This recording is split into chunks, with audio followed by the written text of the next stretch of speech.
upon a time, right on the edge of the forest, lived a golden-haired girl.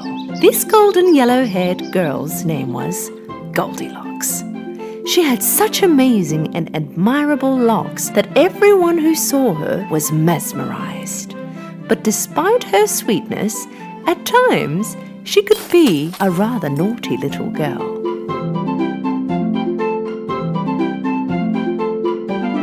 Every time she stepped out to play, her mother would have to warn her to behave. "Darling, please stay in the backyard and don't go into the woods." Deep into the forest in a shack lived a bear family. A broad-shouldered papa bear, a medium-sized mama bear, and a baby bear. Mama Bear always woke up early to prepare oatmeal porridge for breakfast.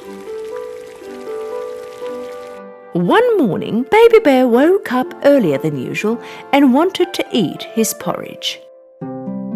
But it was too hot. "Mama, can we go out for a walk in the woods until our porridge cools down?" Mama, Papa and Baby Bear left their porridges on the table and went out for a walk. The same morning, Goldilocks was playing in the backyard while waiting for her mum to prepare breakfast. But she was so bored of playing in the same yard all the time, and she was very curious about the deep parts of the forest. What would happen if I just went for a walk? She looked around, seeing that no one was around. She began running into the forest. When she got tired, she stopped and looked around. What a beautiful forest! Flowers, trees. Why didn't I come here before? She began to walk deeper into the forest.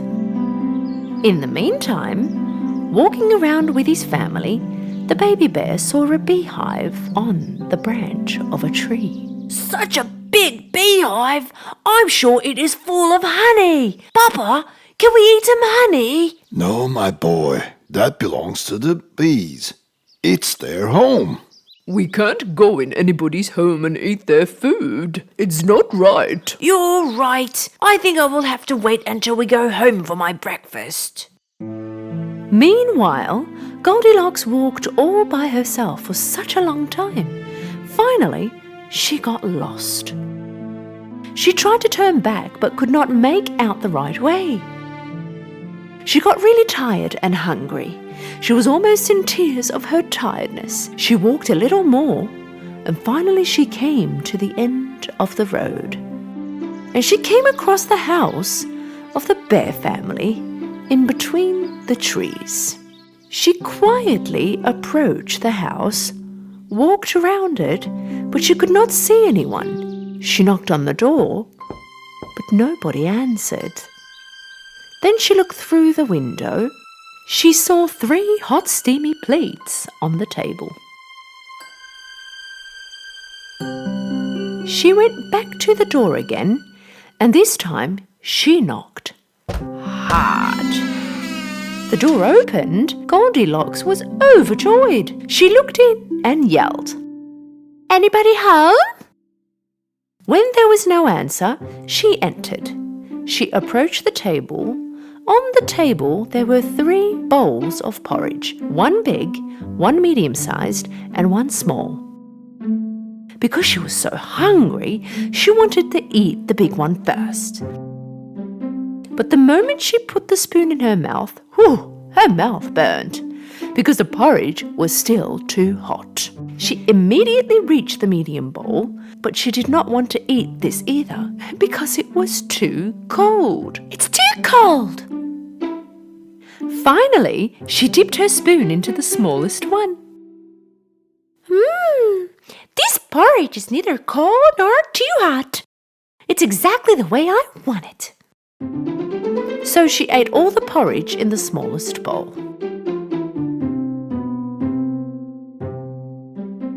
When she was done with her breakfast and felt full, she wanted to sit on one of the 3 chairs in front of the chimney to rest for a while.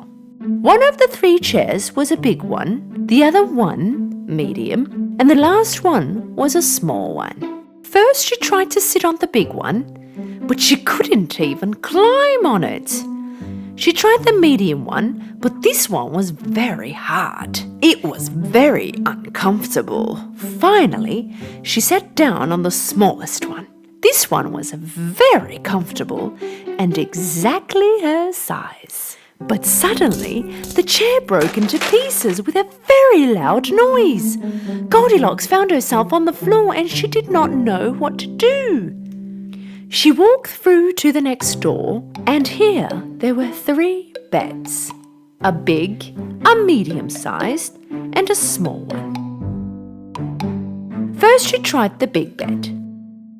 This one was too big for her and also too hard. Second one was a little bigger than her size, but also too soft. So she lied down on the third and smallest bed.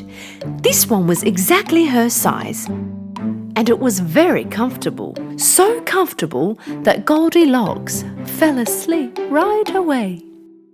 Whilst Goldilocks was sleeping, the bear family came back home. Papa Bear had some wood with him that he collected for the chimney. Mama Bear had fresh berries, and Baby Bear just could not wait to have his porridge. When they arrived home, they went straight to the table. Papa Bear had a look at his bowl and was so angry. Somebody tasted my porridge. Mama Bear also looked at her bowl. Somebody also tasted my porridge. And when Baby Bear looked at his bowl, he began to cry. That somebody also tasted my oatmeal porridge. Not only tasted it, also ate it all. They got up and started to look around. Papa Bear noticed his chair in front of the chimney. Somebody sat on my chair. Look, it's on a different spot. And then it was Mama Bear's turn to complain. Somebody also sat on my chair. And just like before, the Baby Bear began to cry again. Somebody also sat on my chair, but broke it too. The bear family curiously went to the bedroom. Somebody lied on my bed. Look how it's undone. Somebody lied on mine too. Somebody lied on my bed too, and is still sleeping in it.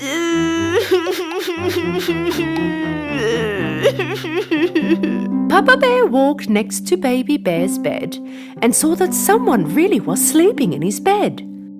Slowly lifted up the blankets, and they were really surprised to see a little girl sleeping in the bed. What is a little girl doing in our house? Tell this little girl to get out of my bed now.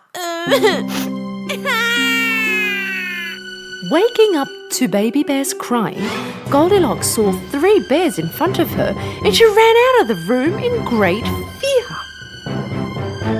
She went out of the house and started running without looking back. She got breathless from running, but she did not stop. And she didn't even know which way to go. Right at that moment, she saw her parents coming across from the forest. When she didn't end up going back home, they went out looking for her. Goldilocks was very happy to see her parents. She ran and hugged her mother. Oh, Mummy! We were so worried. Are you okay? From now on, I will always listen to you. I will never leave without letting you know. Goldilocks hugged her parents really tight. From that day on, as she promised, she always listened to her parents and did nothing without having their permission. She was a well-behaved and kind girl forever. A long time ago, in a small town, there lived an old toy maker named Geppetto. He sold wooden toys that he made to get by. The only thing the old toy maker regretted in his life was not having a child. One day, when he was walking in the woods, he found just the right log for his new toy. Just the log I was looking for. I will make a beautiful puppet with it. Geppetto took the log on his back and carried it to his workshop. He put the log on his table and started to carve. But suddenly something unexpected happened and he heard a voice coming from the log. Ah! Geppetto was stunned at first, but then thought that he was mistaken. Geppetto kept on carving, but then he heard the same voice again. Ah! I must be getting really old. I am hearing voices. Geppetto kept on working. First the head of the puppet came out. Then finally his arms and legs followed. Geppetto finally finished the puppet, sat him on a chair, and started to tidy up. At that moment, he heard another voice. Hello? Geppetto looked around stunned, but he could not see anybody else than the wooden puppet. So he kept on with his work. After a short while, the puppet jumped down from the chair and started dancing in the room. Seeing this, Geppetto really struggled not to faint. Oh my God! This puppet is alive! Of course it wasn't a real kid, but it sure laughed, talked, and played like one. Geppetto held the puppet in his arms. From now on, your name shall be Pinocchio, my child. Geppetto and Pinocchio started to have happy times together. It was time for Pinocchio to go to school. But Geppetto did not have the money to buy Pinocchio his school stationery. Therefore, he sold his coat and gave the money to Pinocchio. Pinocchio took the money and got on his way to school with joy. Watching all the shops, people and the marketplaces on the way, suddenly he saw a commotion ahead. To find out what was going on, he went amongst the crowd. Because he was so short, he barely walked past everyone to get to the front. What he saw was a big, colourful tent. It was a circus tent. The clown in front of the tent was calling out customers. Pinocchio was curious to see what was inside, but the clown stopped him from entering. You can't go inside unless you pay. Pinocchio thought for a while and remembered the money Geppetto gave him for school. I have money. He took the money out of his pocket and gave it to the clown. Inside the tent was extreme fun. He saw puppets playing on the stage in the middle of the tent. Hey, they're also made out of wood. Jumping on the stage, Pinocchio started to dance amongst the puppets. But the spectators of the show were angry with him. Get off the stage! The owner of the circus above the stage, holding the strings of the puppets, got very happy to see a live puppet. A puppet without strings would make me a lot of money. Ha ha ha ha ha! He thought.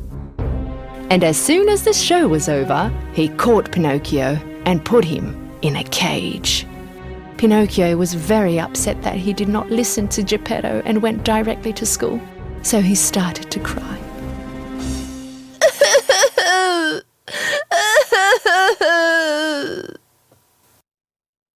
Seeing how regretful Pinocchio was, a fairy appeared right next to him.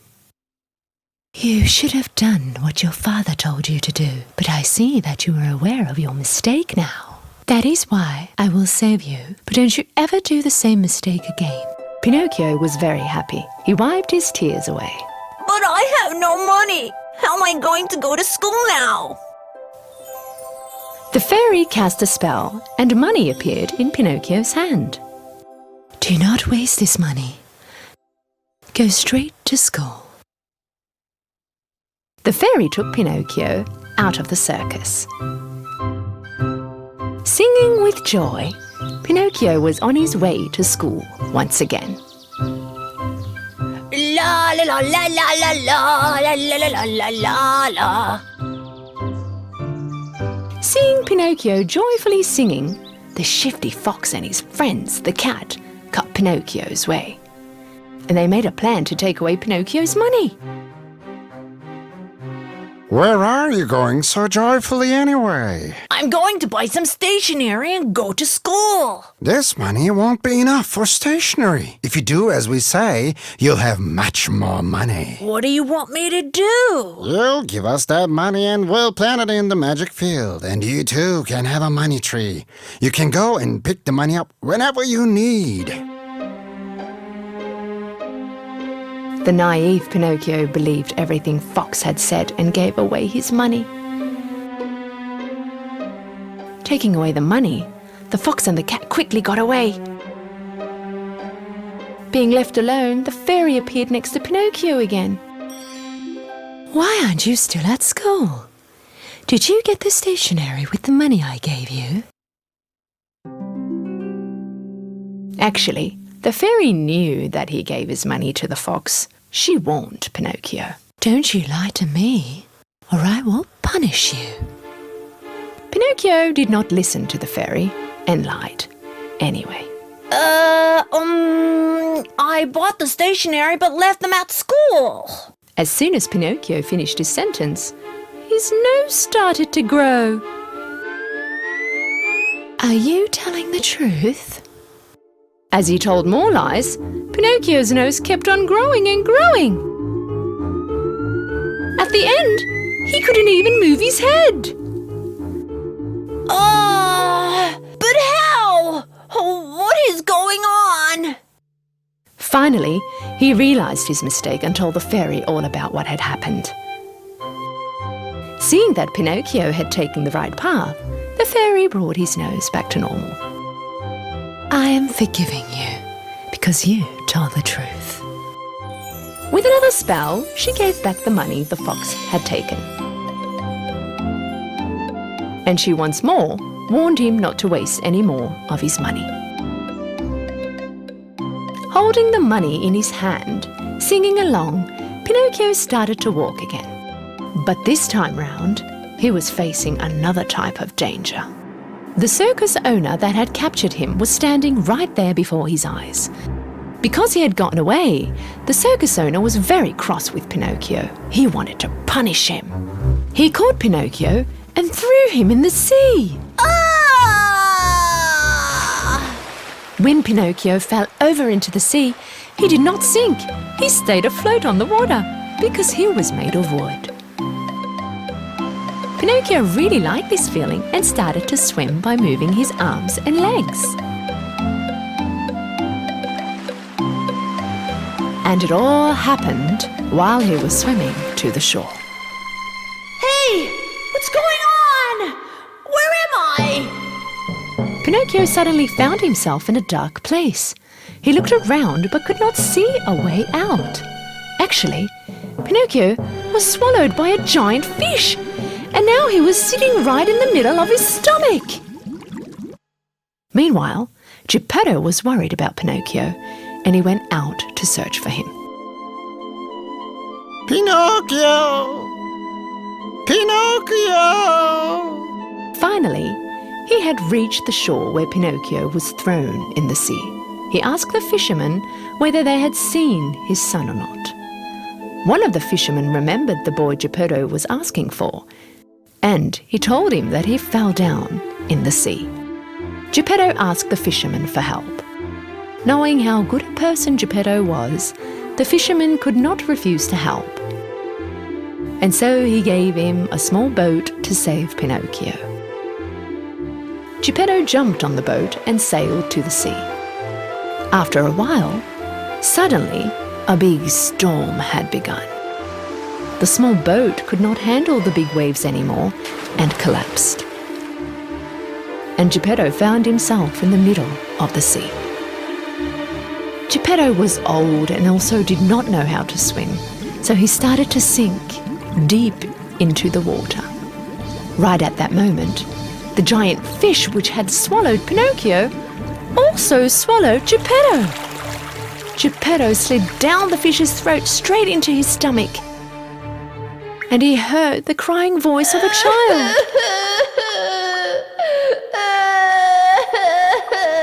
He, of course, recognized this voice right away. Pinocchio, my son, I finally found you. I was so worried. Hearing his father's voice, Pinocchio hugged Geppetto in tears. I'm so sorry I didn't listen to you, Daddy. Forgive me. I will always do what you say. Seeing that this time Pinocchio was really sorry, the fairy decided to rescue them. She took Geppetto and Pinocchio out of the fish's belly and flew them onto the shore. Pinocchio became a very clever boy after that day and always listened to his father. Went to school every day, and after school he ran home to help his father in his workshop. The fairy saw what a nice boy Pinocchio became and decided to give him a prize. One night, when Pinocchio was sleeping, she came next to his bed and cast a spell on him. In the morning, Pinocchio woke up to get ready for school, as always. Just as he was getting out of bed, he realized that something was different. First, he looked at his hands, and then to his body. He was shocked. He was not made of wood anymore. He was a normal boy, right in the flesh. He jumped with joy from his bed and ran next to his father. Daddy! Daddy! Look at me! Seeing Pinocchio as a real boy made Geppetto very happy. Finally, I have a real son. Father and son, they hugged each other with tears of joy. Pinocchio never lied again, and his nose always stayed where it was.